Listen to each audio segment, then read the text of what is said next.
Shah Jied ke Samla Lorenza Songthiang ban Mih Khmat ikari India Shah Pankration World Combat Game ke ban long Riyad Saudi Arabia ha bnai risaw hajar pulai haba kren cekilat pathai khubor mynta kesi kalai tarik nailar ke Lorenza kalai iathuh ke lashai kesi ke sau tarik nailar hajar pulai kan mi ban leit Thailand ban pyntbit shuh ialade shwa ban leit shim bynta Shah World Combat Game. Lorenza Songthiang, masyong sa hapo like call betul but today kun jong ikong Anita Songthiang, but iba doni rani, but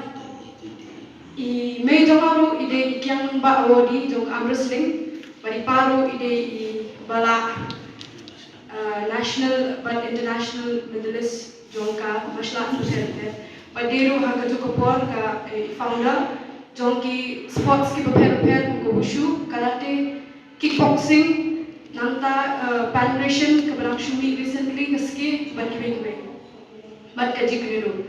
Ti hagani ka championship kebangan cimenta kedai ka world championship kebelalong hapo Uzbekistan hau bnai April, but hagani ka championship ngalawan ra bronze medal nang kedai ka championship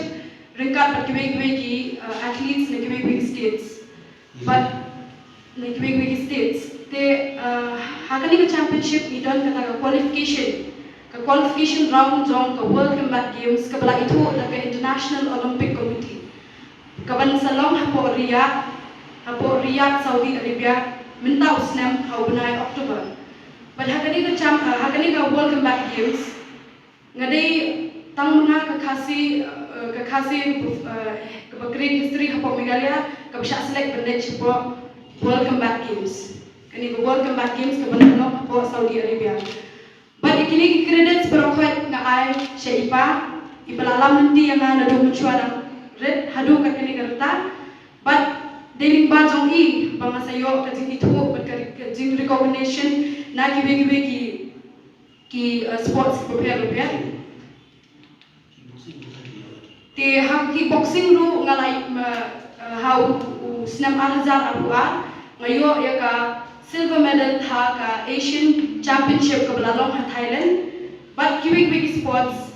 hapo Sri Lanka ru ngayo ya ka gold medal tha ka jikudido, but they lingba ki sports bang ngayo ban kiu ki kerdan ki prepare ki platform ki prepare, but kini ki borokhat nga ai kuplay ya ipahi, but image bala support yang ha kani ka jinya nanti,